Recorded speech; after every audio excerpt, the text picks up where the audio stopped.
Students, today we will do pH value of a medium. Now, a Danish biochemist Sorensen 1909 devised a scale known as pH scale. Now this pH scale, it represents the hydronium ion concentration of a given aqueous solution. Again I am repeating, this pH scale, it represents the hydronium ion concentration of the given aqueous solution. Here P stands for potence in German, meaning power, and the pH means the power of hydrogen. Now the pH. The pH of the solution is the negative logarithm to the base of the hydrogen ion concentration expressed in mole per liter. Again I am repeating, the pH of a solution is the negative logarithm to the base 10 of the hydrogen ion concentration expressed in mole per liter.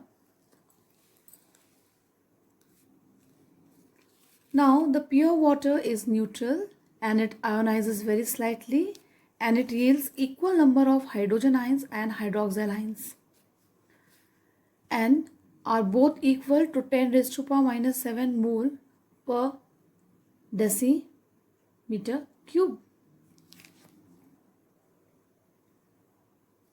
at 25 degree centigrade. Now the ionic product of water is hydronium ion into the hydroxyl ion, that is 10 raised to power minus 7 and 10 raised to power minus 7. It is equal to 10 raised to power minus 14 at 25 degree centigrade. So the pH value, it represents the strength of the acid and alkali. Again I am repeating, the pH value, it represents the strength of acids and alkali. It expressed in the term of hydrogen ion concentration. It is H plus ions in aqueous solution.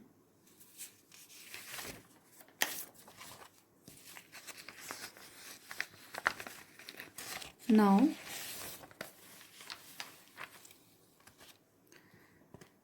when an acid is added to an aqueous medium, you will see that H ion concentration increases to above 10 raised to power minus 7.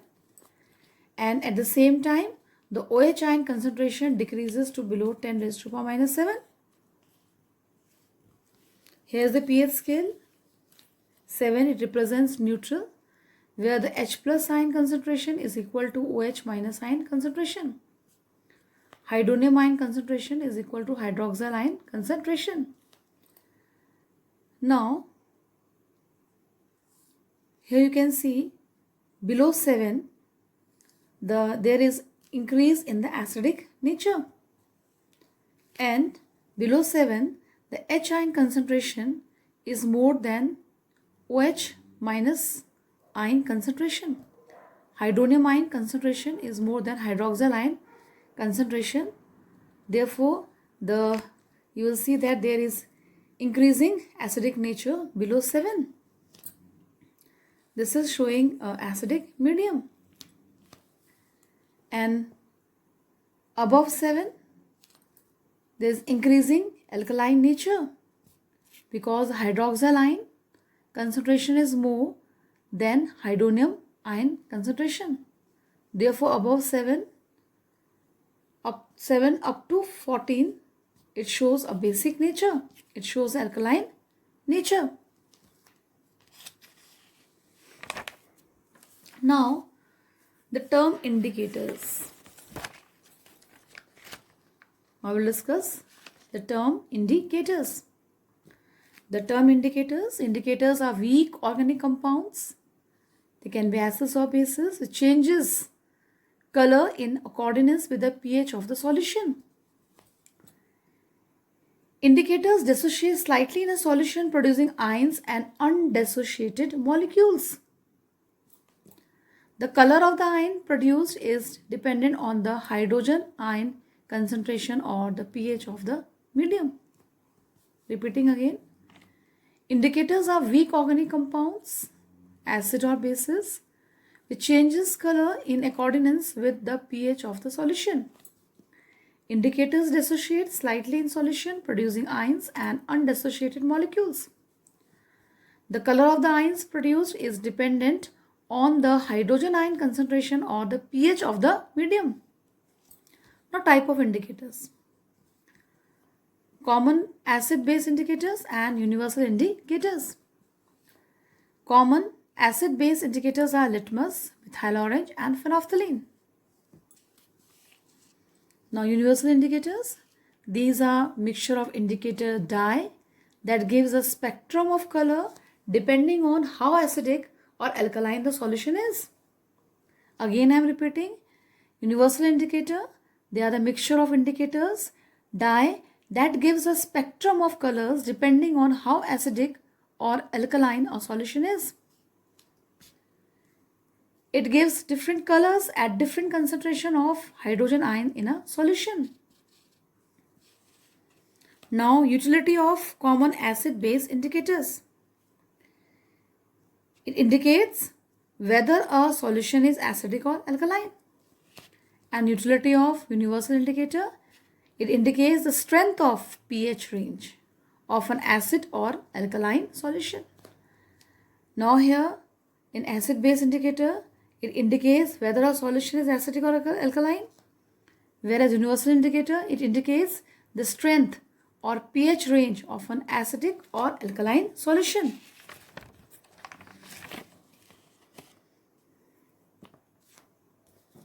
Now, here the acid-base indicator cannot be utilized for determining the strength of an acid and alkaline solution, whereas the universal indicator can be utilized for determining the strength of the acid and alkaline solution.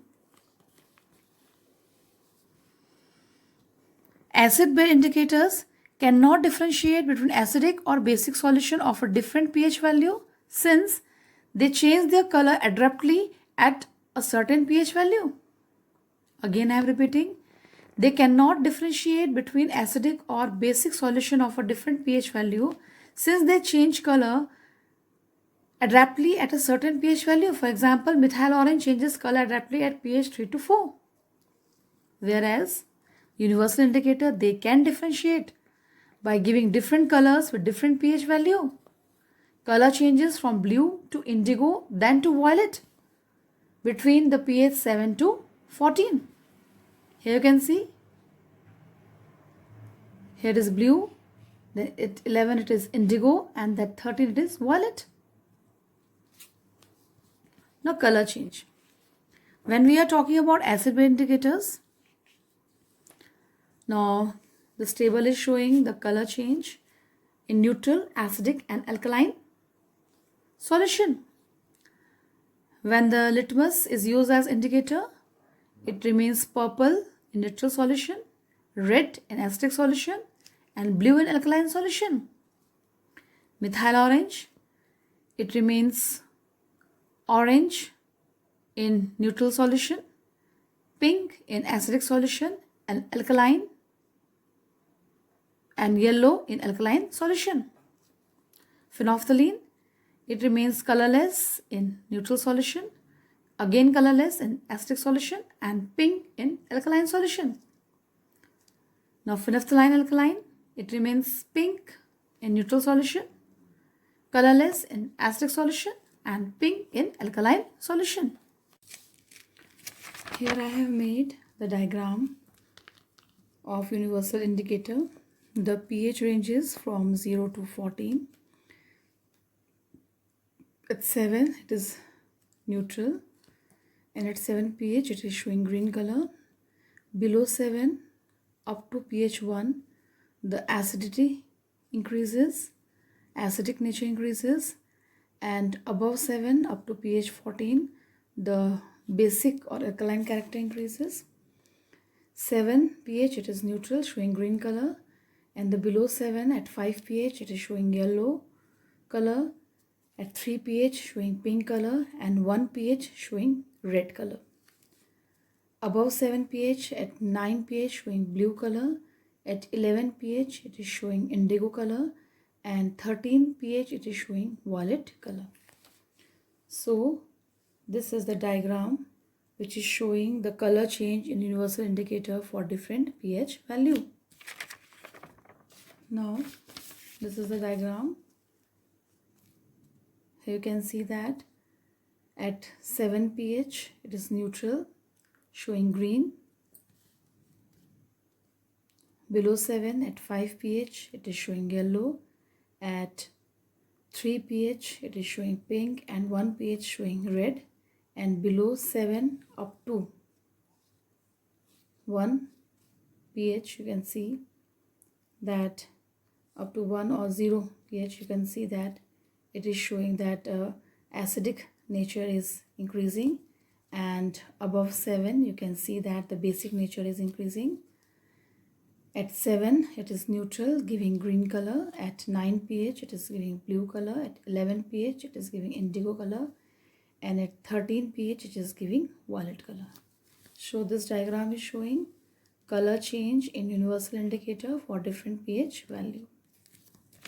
Now litmus indicator, natural coloring matter obtained from certain lichens, and a litmus solution is prepared by dissolving 0.5 gram of litmus in 1 liter of distilled water and filtering. Again I am repeating, litmus indicator, it is natural coloring matter obtained from certain lichens. A litmus solution is prepared by dissolving 0.5 gram of litmus in 1 liter of distilled water and filtering. Now here are the pH value of some common substances. These are the acidic solution and these are the pH values. Dilute HCl 1, pH value is 1. For acetic acid vinegar, the pH value is 2.9. For tartaric acid grapes, pH value is 3.5. Lactic acid milk, the pH is 6.6. Human blood, the pH is 7.3. Albumin egg, the pH is 7.9. Sea water, the pH is 8.5. Pure water, the pH is 7. Ammonium hydroxide, the pH is 11.1. And sodium hydroxide, the pH is 13.0.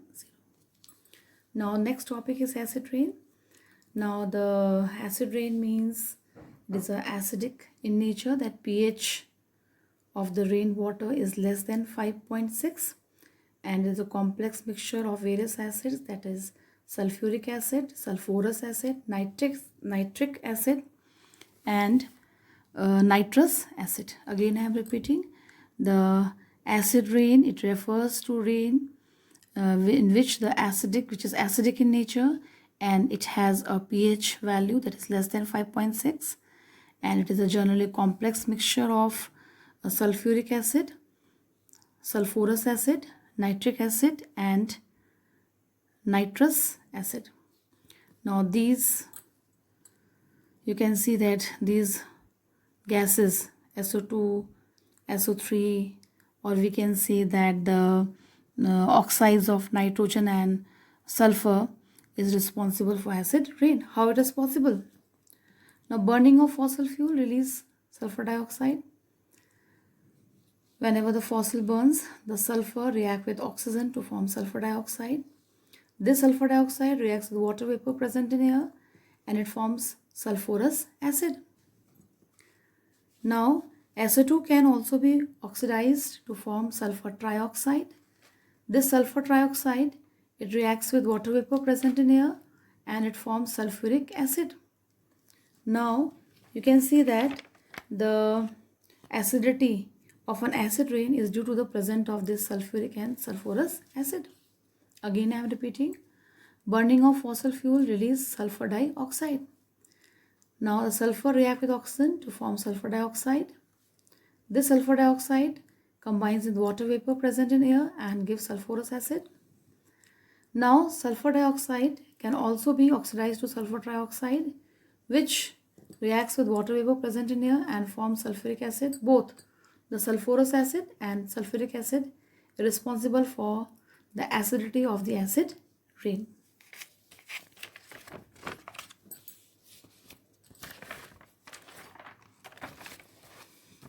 Now nitrogen, it reacts with oxygen at a very high temperature. It can be due to lightning discharge or operating of internal combustion engines.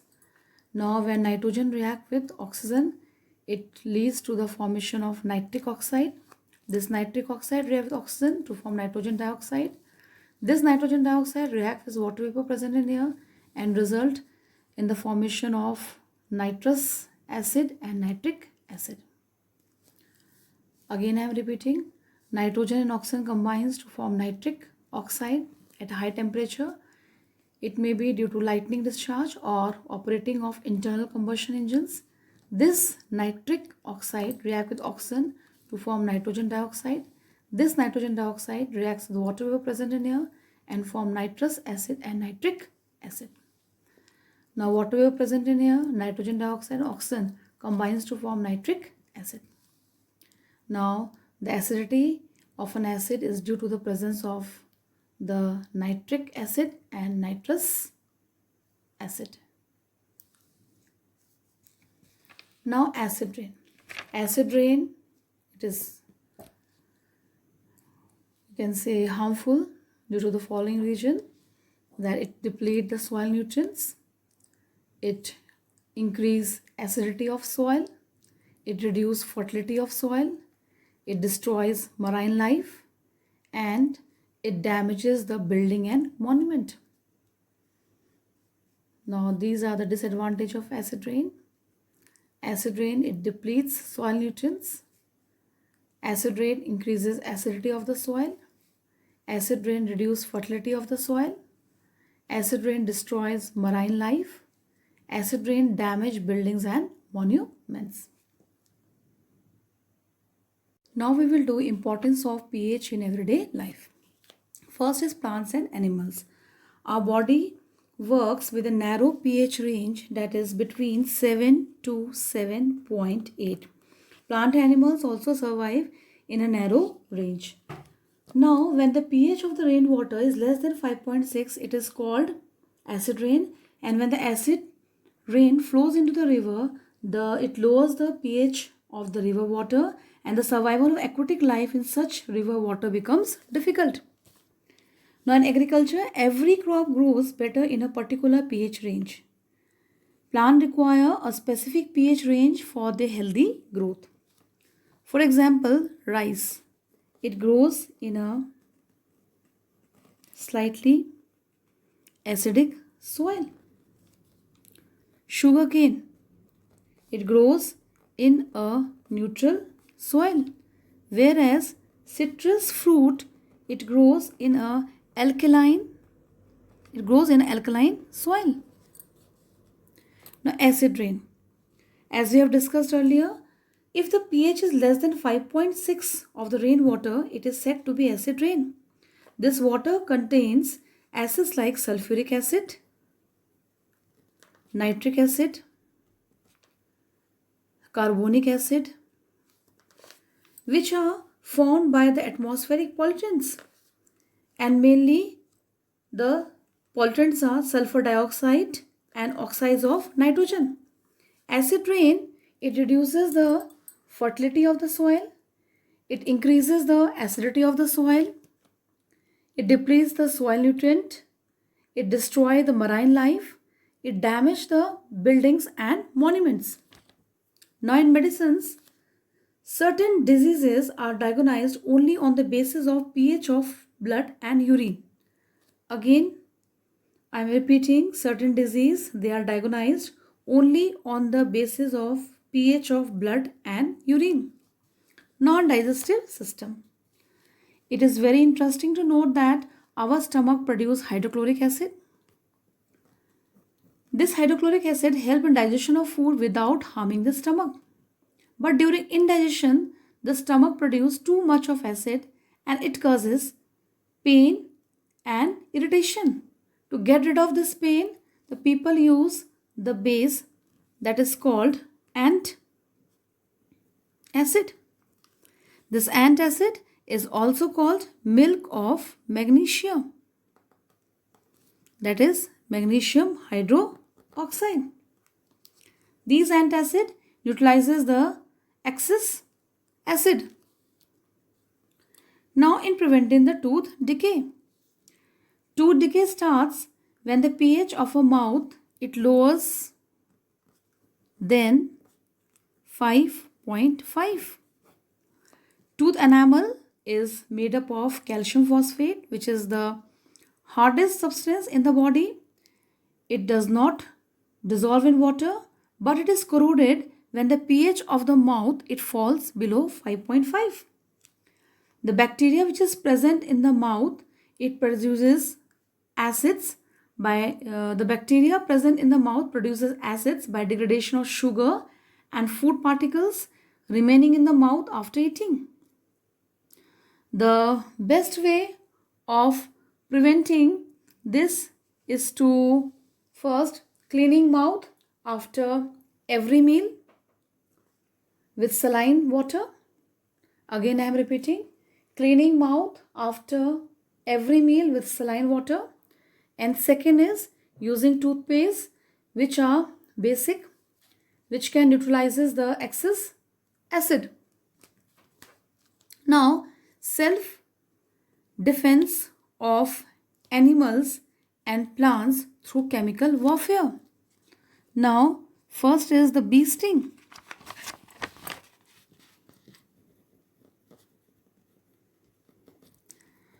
The bee sting, it leaves an acid that is known as methanoic acid, causing pain and irritation. Again I am repeating, bee sting, it leaves an acid called methanoic acid causing pain and irritation. And the remedy is that using milk base like baking soda on the stung area. We can apply baking soda on the stung area and it will give relief. Second is stinging hair of nettle plant. Again I am repeating, stinging hair of nettle plants. These hair it inject methanoic acid and this causes a burning pain. Stinging hair of nettle plants, they here inject methanoic acid which causes burning pain.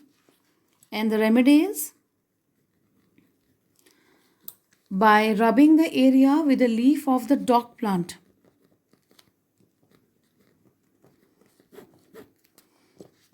The remedy is by rubbing the infected area with a leaf of a dock plant which grows beside the nettle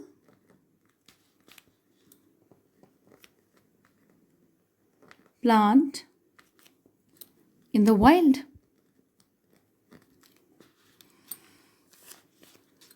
Stinging hair of a nettle plant. These here inject methanoic acid which causes burning pain. The remedy is by applying the extract of dock plant which grows beside the nettle plant in the wild. Now thank you student.